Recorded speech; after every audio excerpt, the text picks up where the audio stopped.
Hashtag no music, no intro. We are back. The Saints Block Party podcast coming at you, presented by Precious Works LLC. For your business website needs, reach out to our guy, Bajan. He will hook you up. Oh, it is. It is time. Made it, bro. Oh, God. Right at the finish line. You can see it. Oh, it is 2026 draft week, finally. And we are recording this Monday evening. So we are 3 days away from night one of the NFL draft. The Saints Block Party podcast will be live in New Orleans doing our live stream for the entirety of round one. And we'll do it again for day two, with round two and round three. I said this in our Discord. The higher your team selects in the draft, the longer it takes for the draft to come. Mm-hmm. And the Saints are picking 8th overall, and there's just been so much talk. And I get it. That's just what the draft is. Yeah. But boy, I am ready for it to be over. I don't want to hear about hypotheticals. I don't. Well, if the third team does this, what do the Giants do? These three players are left. Who will you take out of the? I don't care anymore. I don't care. I'm just ready for it to be over, bro. I'm done. I said in the Discord, I'm probably not listening to any more draft pods the rest of the week, bro. I want y'all to listen to this one. Listen to this one. Yeah, listen. This one. Listen. I'm not. I just can't do it. I can't do it no more, bro. I'm gonna listen to some true crime, something, bro. I just get you through, bro. Because it's so pointless too. It's like at this point, it's like everything you hear is like, okay, man, like whatever. Like some of the things that are coming out, like there's some truth to them. There's also probably some maneuvering regarding like agents and teams. Teams want this to be out because they're trying to work and maybe trying to get a team to trade up. And it's all a game, bro. It is all just a big game, and it's one of the best reality shows, like the draft, especially. It's such a great reality show to witness and unfold. So if you're watching also on YouTube, we appreciate y'all. Please like and subscribe. If you're listening, any, Spotify, Apple Podcasts, whatever it is, 5 stars, leave us a rating. It really, really helps the podcast out. And the Saints have, well, we don't know who's going to be there, but it is going to be very fascinating just to see what the team does in terms of who they drafted. Pick 8. We have theories of who the players might be, but we don't really know, bro. We have no idea. Really don't know. If you're listening to this and if you haven't, Ryan and I did our prospect matching episode yesterday. Very detailed episode, talk about a lot of prospects that match the Saints in terms of their athletic profile. So go and check that podcast out. That is Patreon only and YouTube member only. It is a great podcast to listen to have a draft primer, and it will get you kind of up to speed in terms of the prospects that will likely be on the Saints radar. And I'm not saying for pick 8, I just mean overall, and players that probably are not going to be on their radar at all. So for this episode, we just wanted to, this is the last episode we'll put out before the actual live stream on Thursday. For all the Patreons, YouTube members, the link for the Zoom live stream will be sent out probably Thursday morning. I fly out to New Orleans on Wednesday, which I'm actually kind of glad, because that means like Wednesday it's mostly just travel, and like when you traveling, like you don't have like the time to, like, it's just bliss. Tony said there's a light at the end of the tunnel, and it's probably not an oncoming train. I hope not. We'll see. Might be another kind of train. Choo-choo. Shout out to Justin Cash for the $1 super chat. Appreciate you, Justin. Shout out to Rod. Said, what up, fam? See y'all soon. What up, Rod? So, Rod, see you soon, brother. As draft week is here, I guess I'll ask you this. Like, what are you, I know you're not seeking the information out, but what are just your final thoughts with the draft being 3 days away, in terms of how this pick is it's a very important pick for the Saints. It's a very, very important pick for this draft is in totality, but just any final thoughts regarding the draft and I'm at the end I'm going to ask you ask you just to give a prediction of who you think they'll draft, but just overall thoughts as the draft cycle seems to wrap up soon. It's just fascinating how I feel like the beginning of the draft cycle, it was all about Jeremiah Love. Mm-hmm. And somehow we went from all about Jeremiah to like, oh, Love ain't going to be there. So now somehow it's like he's still in the mix. It's not to the point where like, oh yeah, the Saints are guaranteed to draft Love if he's there. He's not guaranteed to be there. Right. But I feel like just reading the tea leaves that, and just from like what we know, from sources and stuff like that, like there's a good chance that he could become a Saint, bro. Like, and it's just interesting that like it's just come full circle. You know what I'm saying? But not only that, Jordyn Tyson, that was like the first player we did our prospect of the week on. You know what I'm saying? Yes, sir. Reading the tea leaves again, seems like, I don't know if it's just agent push or if it's like real. It seems very real to me just from what I'm hearing that, he's a legit candidate to be a Saint. You know what I'm saying? Yeah. He has a high chance of being there, very high chance of being there, in my opinion. So it's just very fascinating how it's all just come kind of full circle from where you start, all the stuff that goes on in the middle, and now while you're right here on draft week, looking at Jordyn Tyson and Jeremiah Love, potentially. It'd be funny. Somewhat funny as hell. If Arizona just quickly like extinguishes that Jeremiah Love fire, like at pick 3, just puts it out. Which, listen, I'm of the mindset when it comes to the draft, I'd rather a player get drafted before my team has an opportunity to pick them, rather than the player being available and then you pass up on them, and then it's just a debacle. Like that's a way of coping, and maybe it may not make sense, but it makes sense to me. Trust me. Sometimes I'm just much rather just so I don't want to have the option. I don't even want to have the option right there. So it's gonna be interesting, bro. And we've been so burned and tormented by the Saints, in draft history. You know what I'm saying? So it's hard for us to even have like a positive outlook. It's like a PTSD almost. Yeah. Man. It's like trauma. Like we know they're gonna take an offensive lineman, or they're gonna take. So I see people say Peter Woods. They're gonna take Peter Woods or Kelvin Falk or whatever. You know what I'm saying? It's like we've just been so abused. Well, I won't say abused, but we just been so tormented by the Saints. Yeah. We just can't shake it. You know what I'm saying? And look, I put my board in the Discord, like my cloud. You know what I'm saying? My personal cloud. And I'm like, man, I'd be cool with like all these players. Like, some I'd be like happier than others, obviously. But like all of them, I'm like, man, hell yeah, just give me any of these. But then a part of my mind is like, the Saints ain't gonna take none of these niggas. Why? Like these 16, niggas all just 16 players on that list. Now they ain't gonna take one of them. Not single one, bro. No, we gonna. Shout out to, I believe, CJ at Simple Amazement for the $4.99 super chat, and then another shout out to Justin Cash for the $1 super chat. I did want to hit on the rumor that came out over the weekend, right? So the rumor was, and it came out from I want to say Arizona Cardinals beat reporter Jenny something. I'm sorry, I don't know the name offhand, but basically stating that potentially there's been talks between the Saints and the Cardinals for them to move up to pick number 3, and it would cost the Saints pick 8, pick 42, pick 73.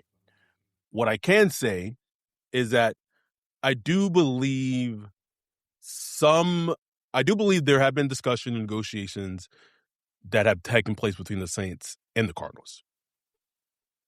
In terms of how serious those negotiations are, I still would say I don't know how likely that is to happen. And obviously, if they're moving up to 3, you would likely potentially be assuming that they're trying to move up for either like a Reese or a Bailey.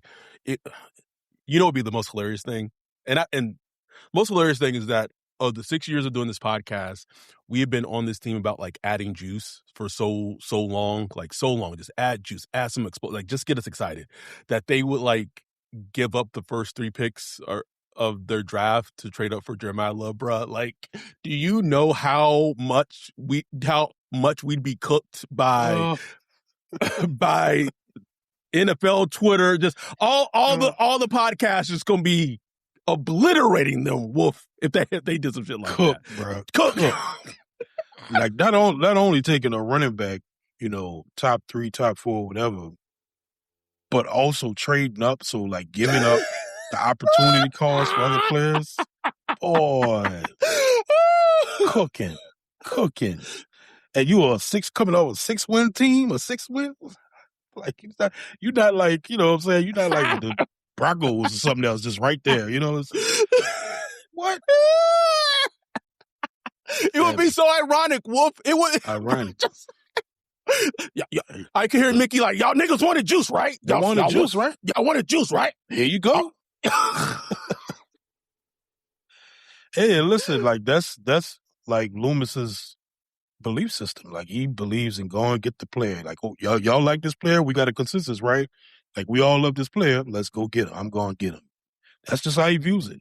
I used to actually like that view. I was like, yeah, man, let's just go get the player you love. But just over time, just studying the draft, I've just come completely turned on that viewpoint. Not that I'm against trading at all, but you gotta really be smart, man, the way you maneuver that, And this, here's the thing is like, this is not the draft class to trade up. Like this is not that class. Everybody trying to trade down. Like, yeah. Like if this was 2027 and maybe you talking about like a Jeremiah Smith, a Cam Coleman, a Dylan Stewart, something like that, I think that's a completely different conversation, right? I would even argue the tight end at LSU, Green. Mm-hmm. Like I think that's a very different type of discussion in terms of maybe trying to trade up and going to secure the player that you want rather than, but one thing, kind of getting back on the Cardinals thing, I was just going to say is that the big thing that the teams that want to trade down, so you got the Cardinals, maybe the Titans to a lesser degree, the Giants, and the Browns. No one who is wanting to go up is talking about including a 2027 pick to it, right?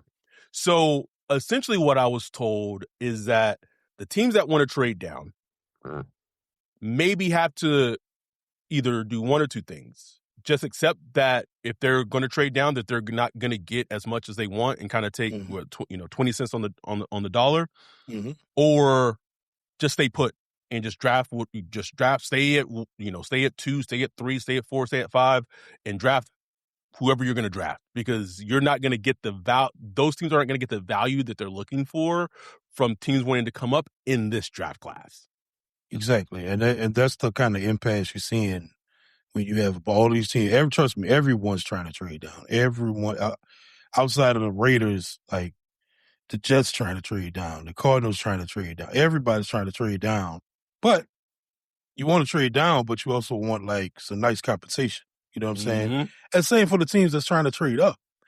Yeah, I want to trade up. I would love to go to 3, but man, like do I want to give up a 2027 first and some picks this year? Like, So all the teams are just kind of stuck there, and it's just a waiting game until draft day.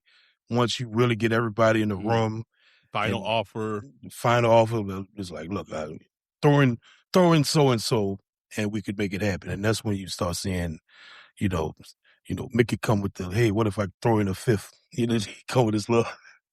Little 5th. Got that 5th round. I was thinking of like maybe a trade that would make sense. Kind of, I was driving home, and let's say the Saints want to trade up, but for who I don't know. But that's Love, I don't think they would trade up for Jordyn Tyson because that's a lot. Like, drafting Jordyn Tyson at 8 is one thing. Trading up for Jordyn Tyson is a completely different. Drafting him at 8 is a risky bet. Like, it's risky business. To trade up for him? Boy. Nigga. Y'all really love him, right? Like, damn. But is there... I'm going to throw this at you because I'm trying to think of how it potentially could kill two birds with one stone. And this is not anything that's sourced. This is just speculation, just fan theory, right? They trade 8 for the Giants' 5th. So I want to say 8 and 42 to move up to 5. But included in the getting them 5th pick, they also get Kayvon Thibodeau.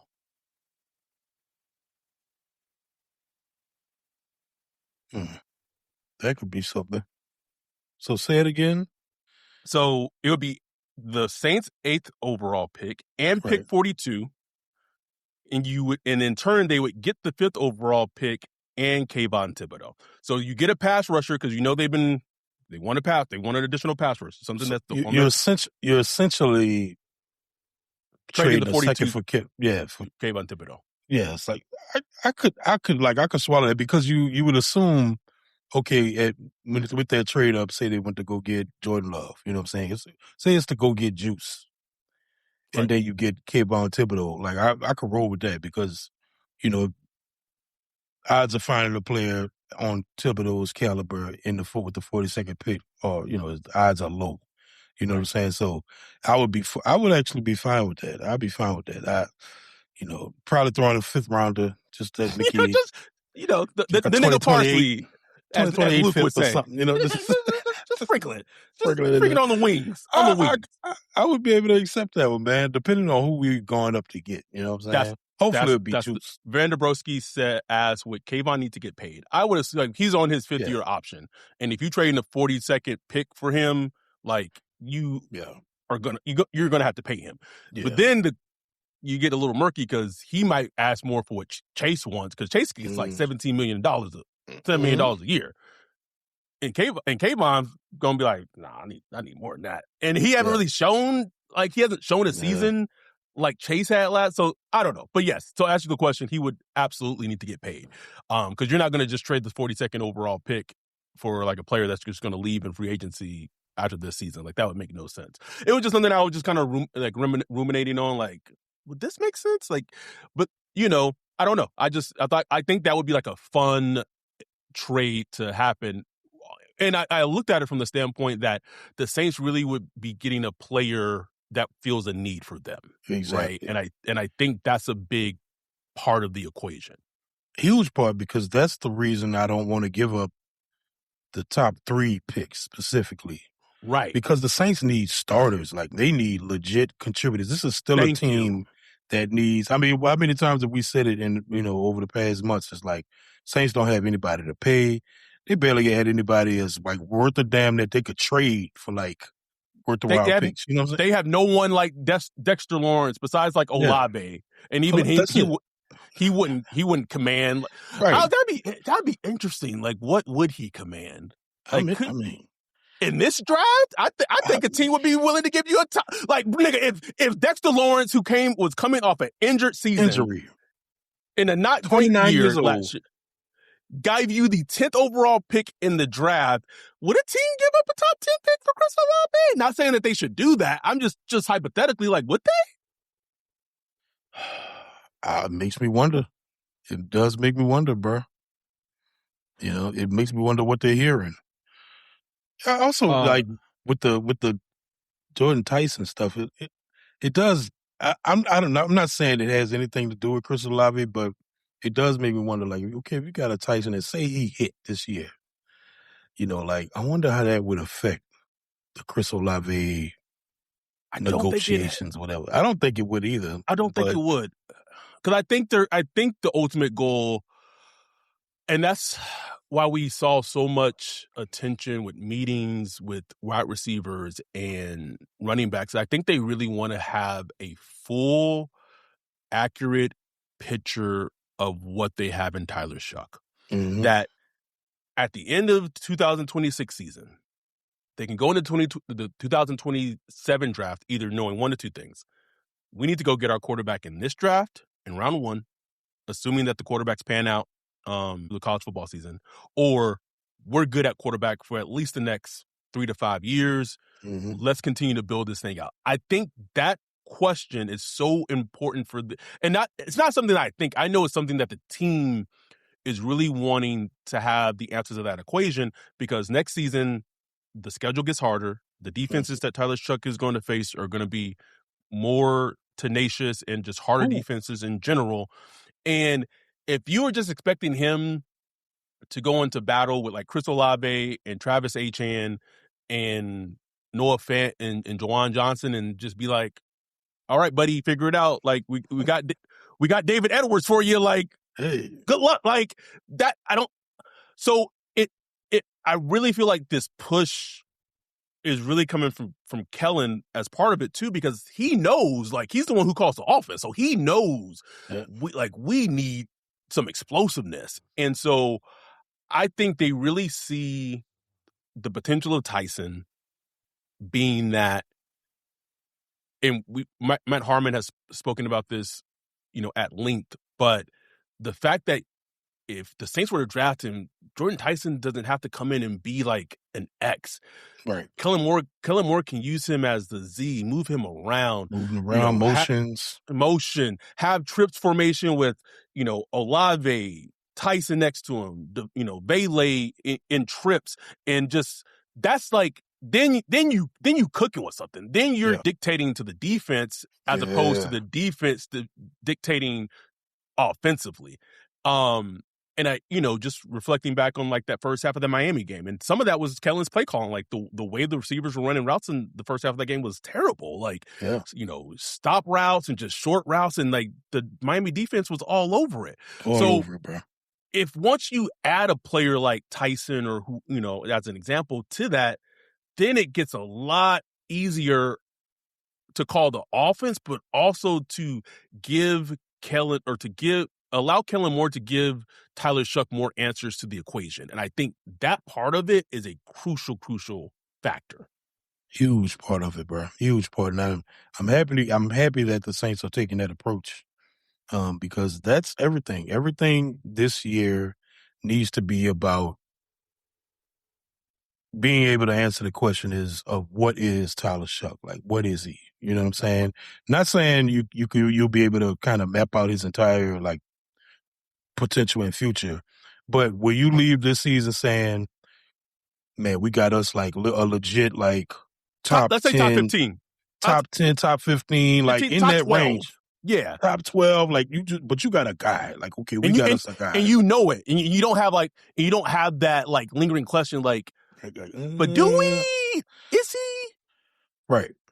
It's like, oh, we got that guy. You know what I'm saying? If you leave, you want to be able to at least be able to answer that question. You don't want to leave this season wondering like, damn, yeah, he has potential, but man, if we just add a little of this and add a little of that, then maybe add a little number 16 from Texas. I'm just saying. Yeah. Stop. I'm just saying. So but you want to be able to at least answer that question. You don't want to have regrets like, man, if we would have done this, if we would have made this move and that move, we've been able to really know. And then you get caught up like them teams, like the Dolphins, right now, with $170 million in dead money because they just kept chasing dreams, kept chasing, well, man, if we could just put this around him and put that around him and put this around him, that'll help raise his floor level and this and that and the other. No, man, no, you gonna know, like you gonna know if you got that guy. And the good thing is, like, at least from what he showed, through 9 games or whatever, he showed a lot. Like he showed a lot. Wasn't enough to say, okay, boom, we got the guy, but it was enough to say, I'm willing to invest more to find out that we got that guy. You know what I'm saying? Let's see him go against some tougher defenses. Let's go out and just dominate a game. I want to see that. Like, let's go win one. Just win it. You know what I'm saying? So we got a lot of questions to get answered, bro. Tons. All right, I'm going to read this chats. Shout out to @simple with another $4.99 super chat. Thank you, Simp. Says, yo, Adam, I got blocked a few years back over a Ruiz discussion. I admit I was wrong. He's ass.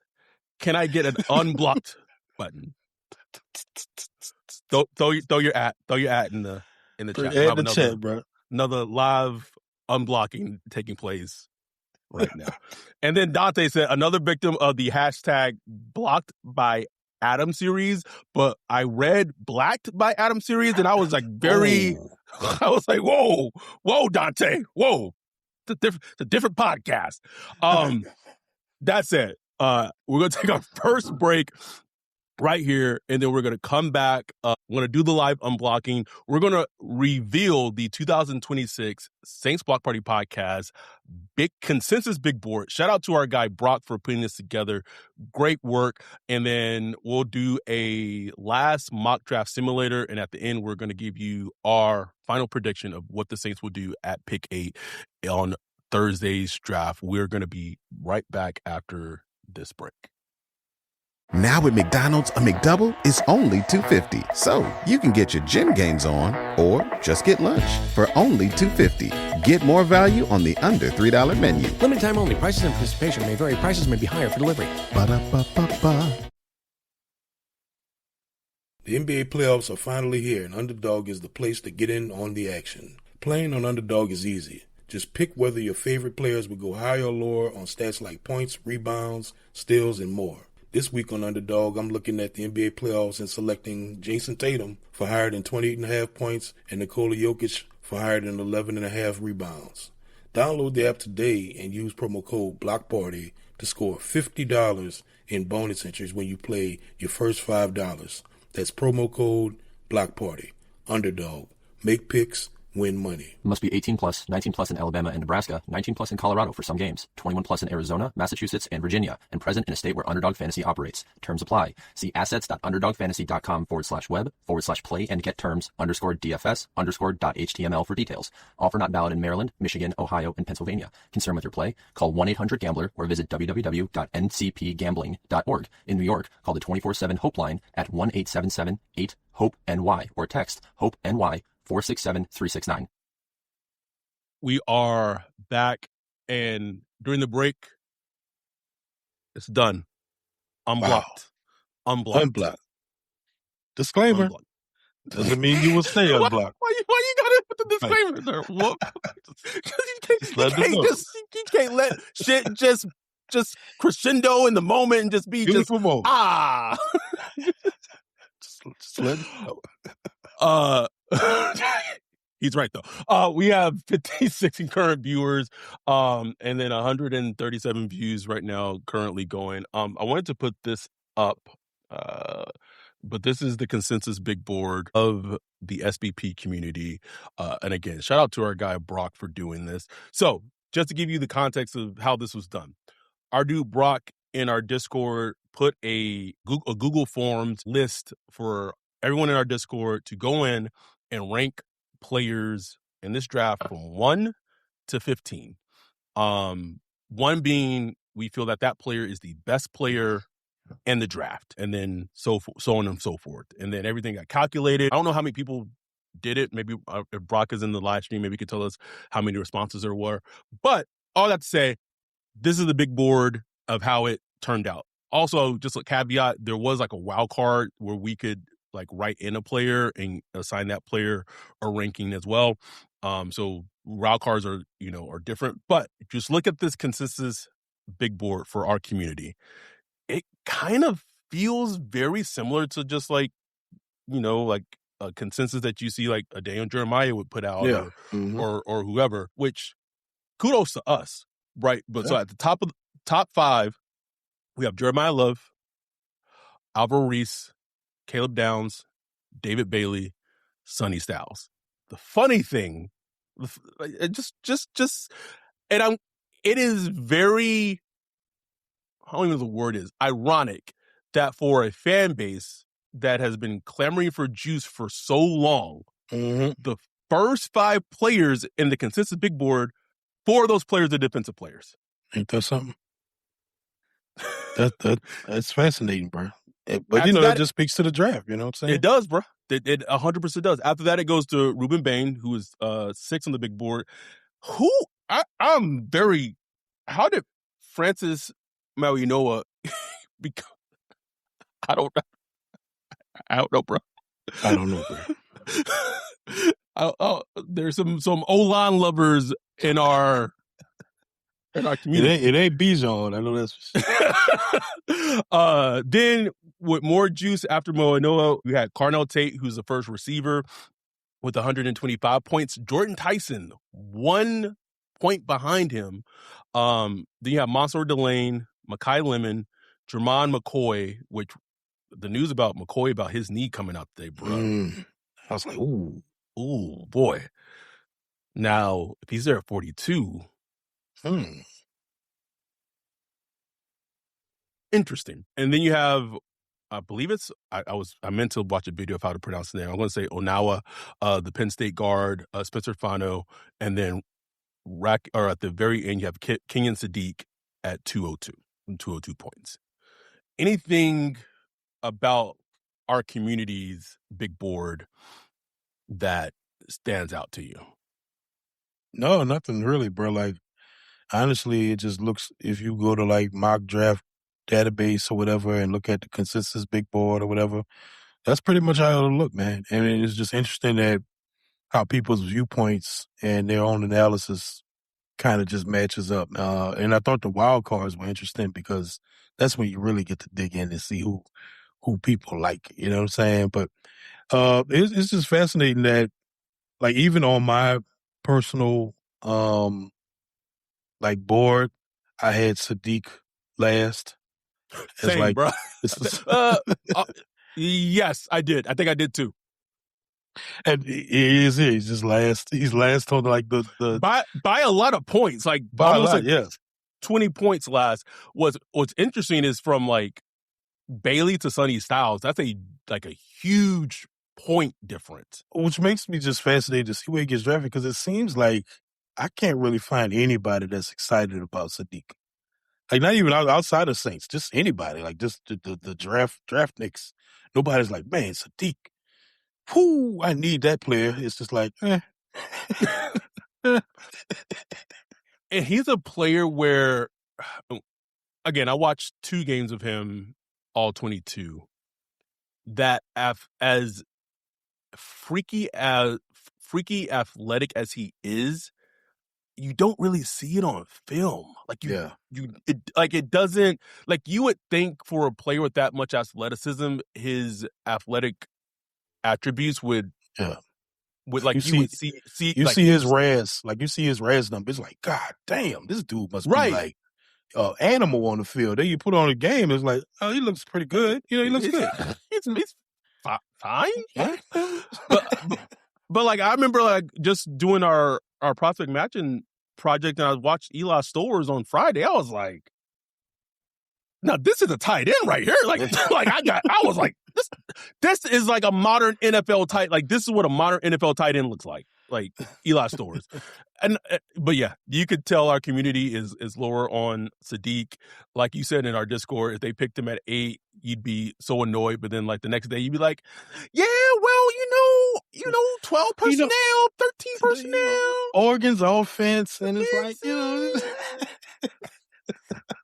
Hey, look, I didn't like Justin Herbert, you know, in Oregon's offense, and then look what he became. You know?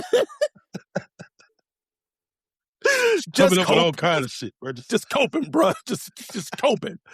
But anything else for just our big board? And again, I want to give much love to Brock for just thinking about this and organizing. It was a great idea. Great idea, bro. Great idea. That's what I love about our community, bro. They just, you know, they are also content creators along with us. You know what I'm saying? They help us out a ton, just coming up with ideas and stuff like that. And we like to bring those ideas to the forefront. Yeah, we absolutely do. It is interesting to me that just from at least our Discord community, like there's 1 point that separates both Tate and Tyson. I do wonder if the 1 point between Tate and Tyson, I wonder how much of that is recency bias for Jordyn Tyson. I know. Because I've seen a lot of people have, even my boy Bunch have like had to come around on like Tyson now. They're like just coping already. Like, you know what? I could see it with Tyson. I could see it. Like, so I think there is some recency in there. You know what I'm saying? And I want people to know this, right? We are both fans of Jordyn Tyson. We did a whole podcast episode on him. And I would suggest there's two versions of it. There's the version that doesn't have the all 22 that's on YouTube. You can watch or listen to, but the version that does have the all 22, that's Patreon only, YouTube member only, patreon.com/Slank Party. I think we were very fair with Jordyn Tyson just as a prospect. I think the thing that's exciting about Jordyn Tyson, if the Saints were to draft him, is two things. One, we'd be coming to a situation where he doesn't have to be the number one guy, which I think really is to his benefit, because I do think he does struggle with separation from time to time. Like that shows up on film, like in terms of his separation. But he doesn't have to be the guy. Like if he went to New York, he wouldn't have to be the guy. But if he went to a team like the Browns or the team like the Dolphins, like he is at a day one wide receiver one. Yeah.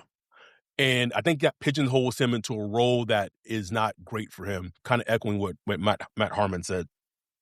Two, think the thing with him and Chris Olave, the ability to play off each other would be very, very big and key.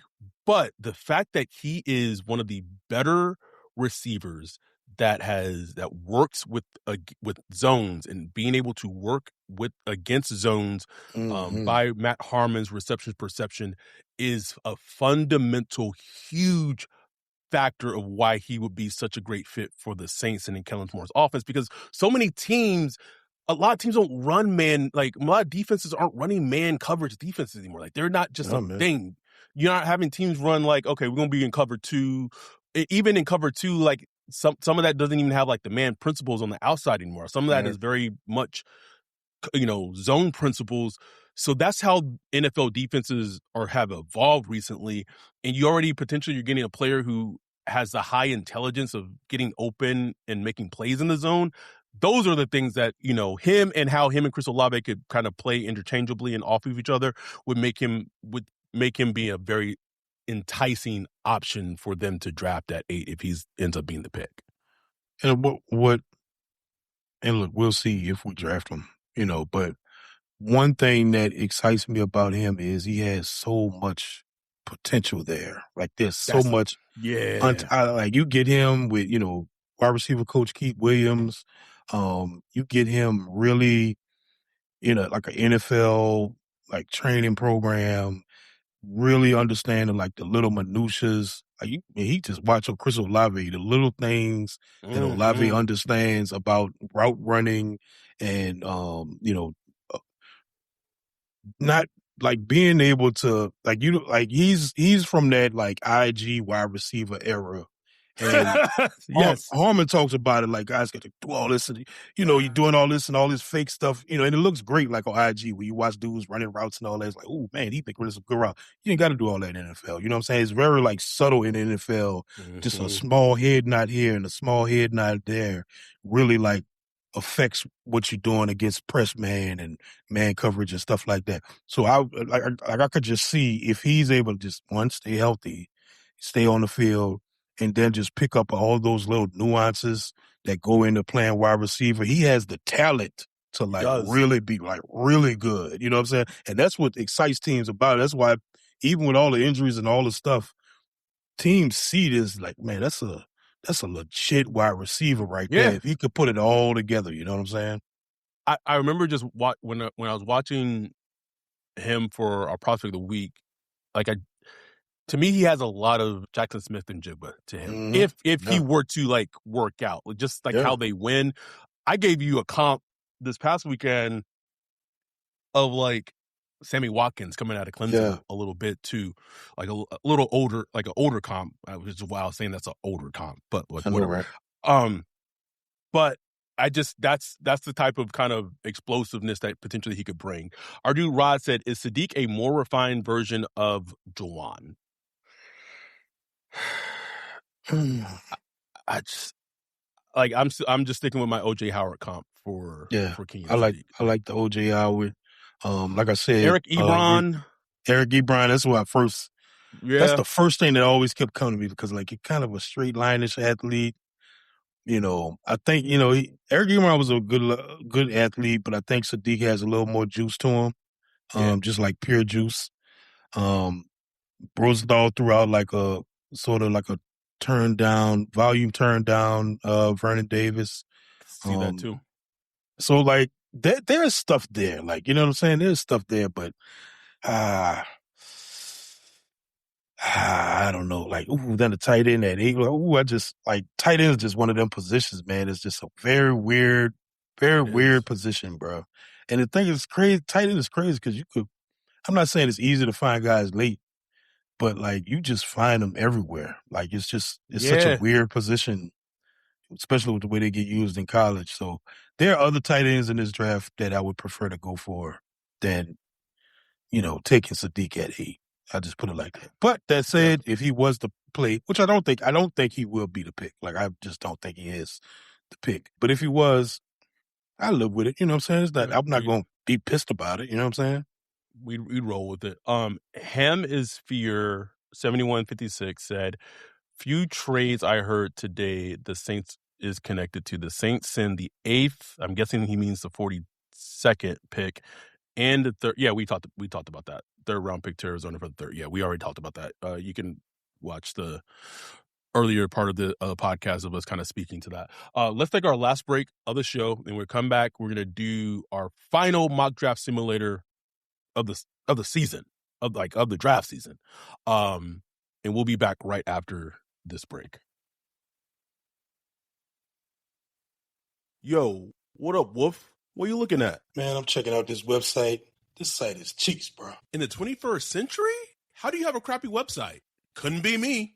They need to hit up our guy Bijan with Precious Works. Precious Works offers to not only build you a website that's tailored to you and your customers' needs, but also to continue to manage and maintain it so you can focus on your business. Don't have much time? Precious Works is just what you need. No out-of-the-box stuff like Squarespace or Wix. Precious Works will create a site for you.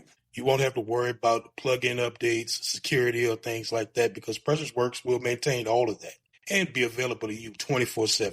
Bijan set up Saints Block Party Podcast website for us a few years ago and hit it out the park. He also keeps it up to date and helps us anytime we want to add something new like a form or prospect matching tool that we did for the NFL draft. It's like having your own personal developer just a text or a call away. Precious Works has worked with everyone from small businesses to large firms, so no job is too big or too small. If you're in the need of a website or you currently have one, but you want to upgrade it, give Bijan a holler at Precious Works. You can get with him at Bijan at Precious Works, BIJON at precious.works, or go to precious.works for his website. Make sure to tell him Saints Block Party sent you. We are back and Oh,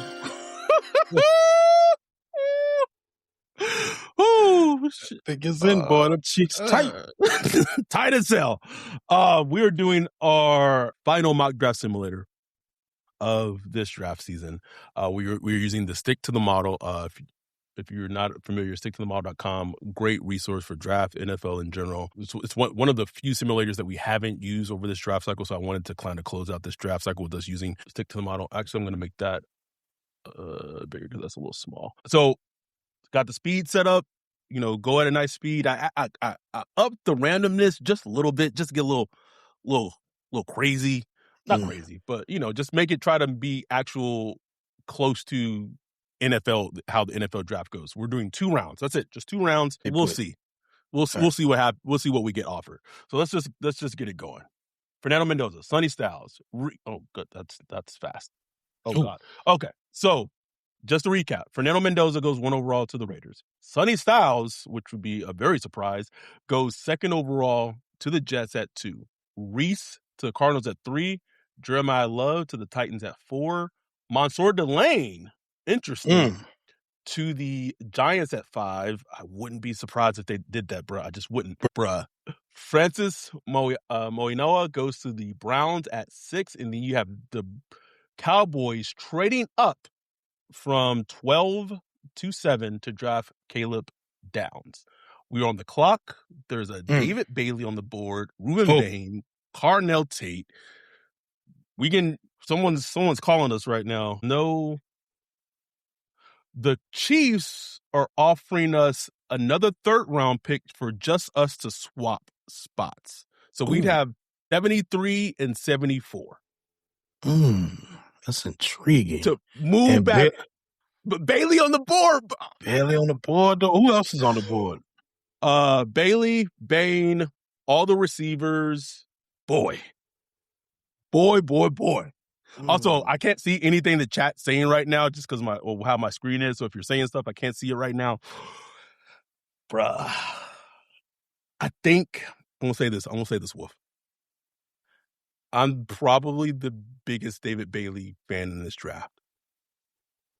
The idea of this team moving back one spot and gaining an additional 3rd for a team that needs good players, and a lot of the meat of this draft is later on. I think that might be too good to pass up on, bro. Too good, bro. I think we gotta take that one. I think we gotta take it. All right. They go Carnell Tate, so we still have Bailey on the board. Can you imagine that, bro? Do you know how drunk I will be at the draft party, bro? Toe up, Wolf.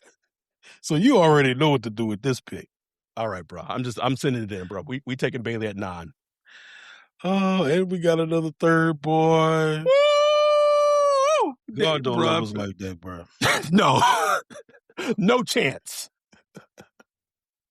No chance. Chris Bell goes to the Giants. Oh, good. I'm glad. Chris Bell. I'm so tired of taking him in 42. Not a lot of juice on the board. Let me switch it to receiver. So we're at pick 42. I got Brazil. I cry a breath. Oh, I don't like these options for juice. That juice went fast, huh, boy? God damn. You got Bernard went to the Cardinals. You had Casey Concepcion go to the Steelers. Ooh, that juice gone. Even Peter Woods. Can't you take old Pete?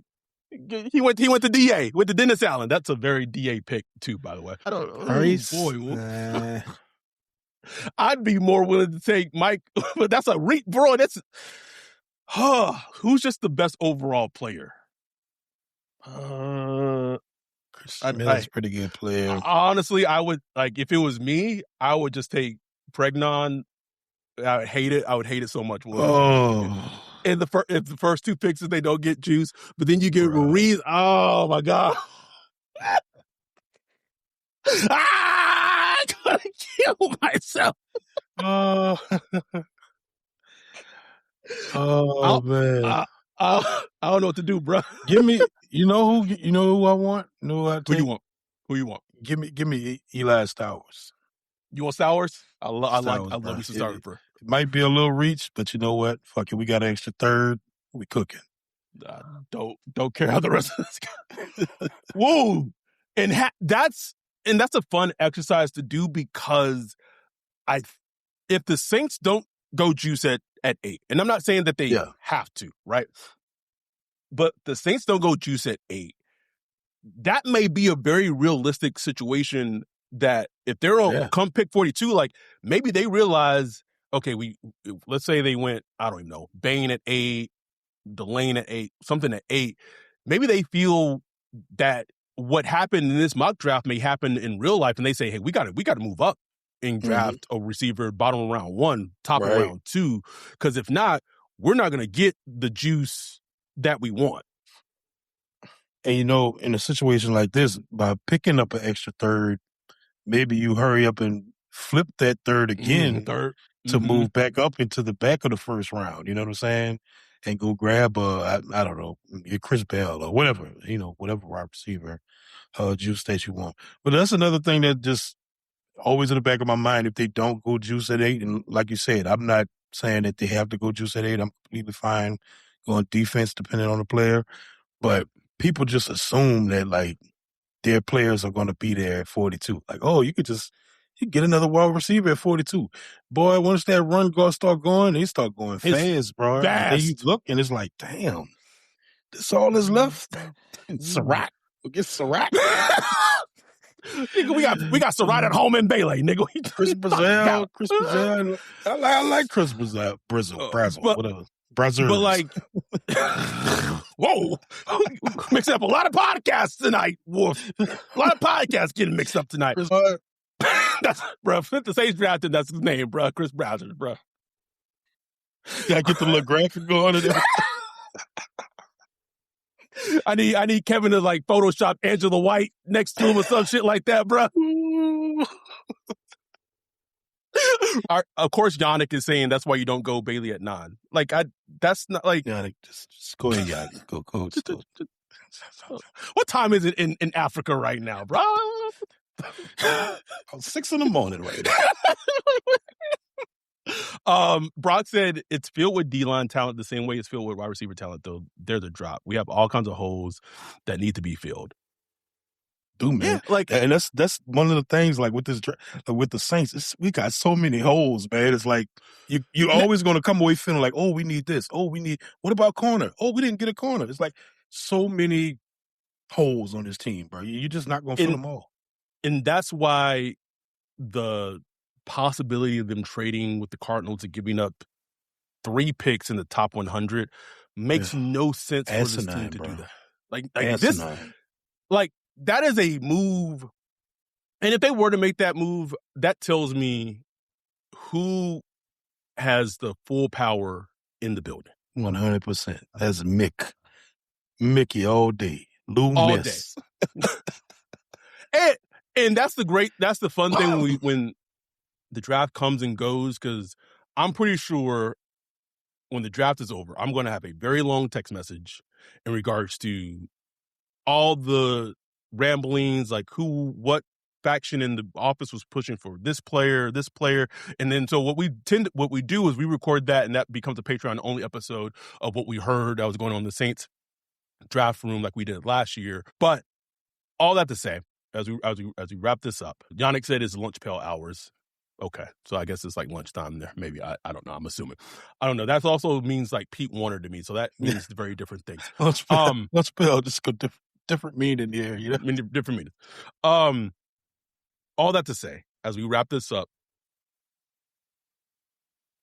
night 1, round 1, pick 8 for the Saints. So when they say at pick 8 comes, who is your prediction of who the pick will be at pick 8?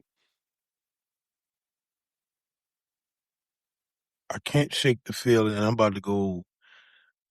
I think it's somebody that people don't expect, man. I'm going to say Cornell Tate.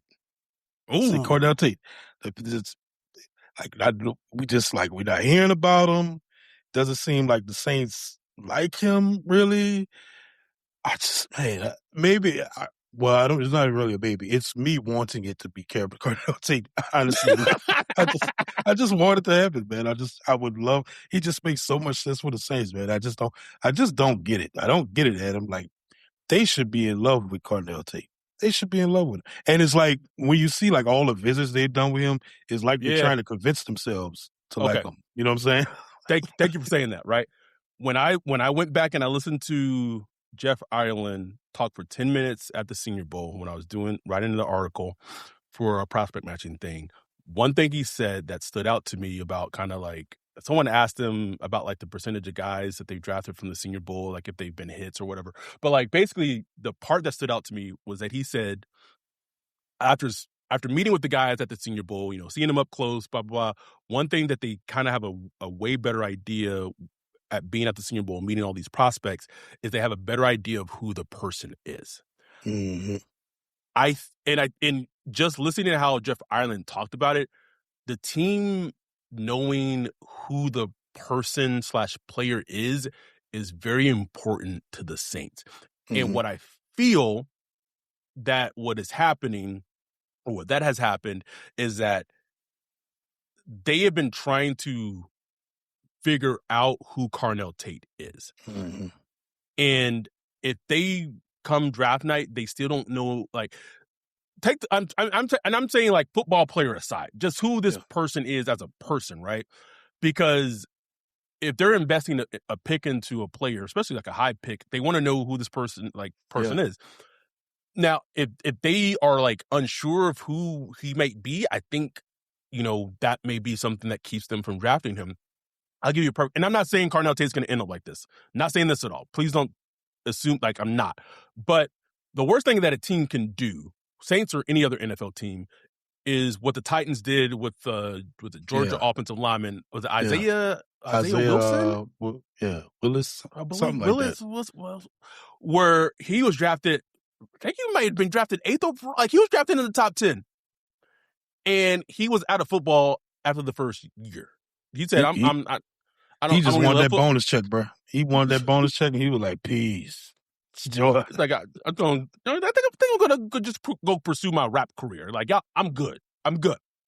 That's like the worst thing that you can have as an organization, because you've had months. You have been doing research on top of research and scouts and talking to high school coaches and college coaches. So it's a real thing, man.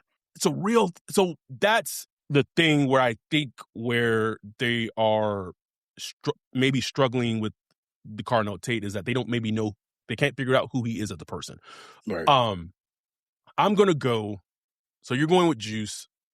I'm gonna go with one of the best players in the draft. I'm just gonna go. I think when all said and done, it'll be Caleb Downs. Just a feeling I have. Ooh. Just a feeling I have. That would make me, man. I tell you, if they pick Downs, bro, it would make me feel so safe.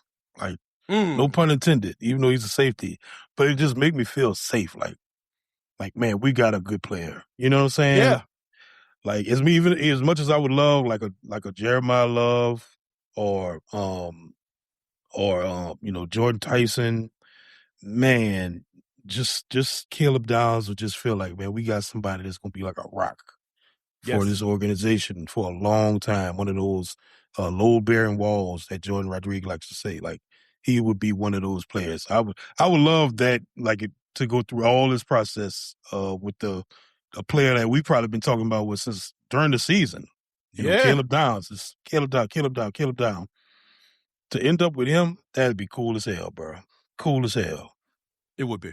But what would Caleb Downs, like, what would that signify to you, though, from like a who's in control, who's calling the shots point of view?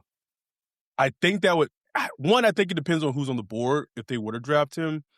But if they drafted him, if, like, let's say Jordyn Tyson's on the board, Carnell Tate, Mekhi Lemon, let's say all three of the receivers on the board, and they drafted Caleb Downs, I think that would show me that Kellen is trusting Jeff Ireland and trusting the grades of the players, and kind of not conceding, but just saying, you know what, Jeff, if you're saying that this player is like, grades, this many grades higher than these receivers, even though, like, I want to add juice to the offense, I'm conceding with you. I agree with you. Let's roll with it.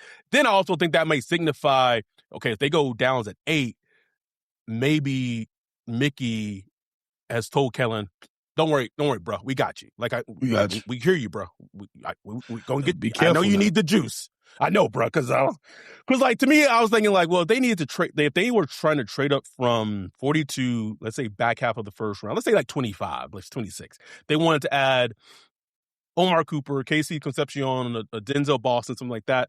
You're giving up 42, but then the other part is like, what else are you giving up? Because you're gonna give up something else. Yeah, I feel like if it was like a 2027, I don't know, 2027 third, I don't know if that's enough. That doesn't feel like it's enough. Yeah, it's going to be a little more. It's going to be a little more for sure. But I've seen, like, with the charts, like an extra fourth and a third and stuff like that could get you up there. Like, so they might be able to maneuver it without giving up too much to get to the back of. I would think that would be the move, though. Like, if they went Caleb Downs at 8, I think you would see them working the phones to get back hard into the first round, bro. hard. Especially when the juice start coming off the board. Ooh. If they ended, just for my personal, if they ended up with KC Conception and Caleb Downs, oh boy, bro, you know how drunk we'd be, bro. My only thing with KC Concepcion, and I've been thinking about this, is there's a part of me that worries that he may be too duplicative in the offense, just like Rashid Shaheed was with Chris Olave. That's my concern. Absolutely has that possibility, bro. Absolutely has that possibility in this offense. Although I do think there are some elements that he would bring that Rashid just didn't have in his bag. I also think KC Concepcion is just a much better overall receiver than Rashid Shaheed is, even right now.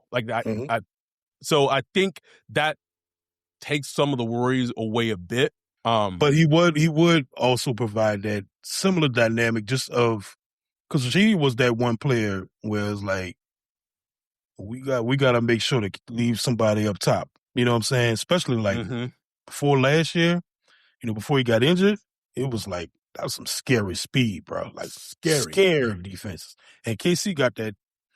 He got that one trick. And I feel like we need that. We need that component on the offense. Oh, at some for point. sure. It might not even be this draft that they can get that, but they need that at some point, Let me just catch up on the chat as we close out. Tramal Mali Mall said, what if they go Delane at 8? They go Delane at 8. They go Delane at 8. Like, I think he's a good player. Like, would I be excited about it? Yeah, no. But I wouldn't be upset about it. Right. Yeah, it's just like, cool. You know what I'm saying? Cool. got a nice corner, man. Like, give him some juice. Jeb Hatfield 485 said, I don't think Kool-Aid and Downs got along together at Alabama. They literally were like talking on the podcast recently. Yeah. So I don't think that's the case. Or maybe that was the case in the past. I don't think that's still like the case now. I also said if Loomis trades up, he's always going to overpay. Yeah, it's just gone to the territory of. And then Tramali Mall said Loomis might pull Sonny Styles at 8, and then our dude Scotty said, how about Sonny at 8? Just never got the Sonny Styles feel from the Saints, bro. Could be wrong, but I just never got the. I think he entered their cloud later, like post combine. And I think, so I know he's in their cloud, as we talked about in the past, but and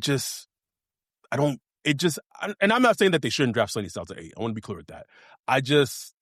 It would be a little surprising if they did take him at 8. It would just surprise me a bit. Maybe it's the pick at 8. I have no idea, but it would surprise me a bit if he's the guy at 8. It would. But he's a phenomenal football player, so I'm not upset or mad. But I think if he is a pick at 8, I think fans should maybe have their expectations toned down a little bit, just in terms of how good he might be as a rookie. Right. Would be my thing. I would just say about Sonny Styles. Anyway, we talked about it. Talked about a lot. Hit on a lot of topics. It is draft week. We appreciate all the support throughout this entire offseason, including free agency, draft, all that. We finally get the rest of the answers to the equation. Yes. Thursday night, Thursday, Friday, and Saturday. The SBP community will be deep in New Orleans this upcoming week. So we are planning to have so much fun and hopefully be happy with the draft selections that we have this week, but also keeping that same mindset of like, if you're not happy when the draft happens, like sometimes the results on the field may completely surprise you. Like we saw. And the funny thing is, like, I didn't even dislike Kelvin Banks as a player. It's just like what he like represented. And then represented. And then we watched his film. And we did the prospect a week of him. He was like, damn, like this is a good tackle, bro. Like this is a good. So all that to say, even if we're not happy this week in regards to the draft selection, who knows? We might have egg on our face and be proven wrong. Yep. So we will be back. Next time we'll be back will be on Thursday for our live stream at the draft party meetup in New Orleans. So hope to see so many of y'all there who are Patreon members and YouTube members. So we appreciate y'all. As we wrap this up, we appreciate y'all. We love y'all. With that, we are out. Peace.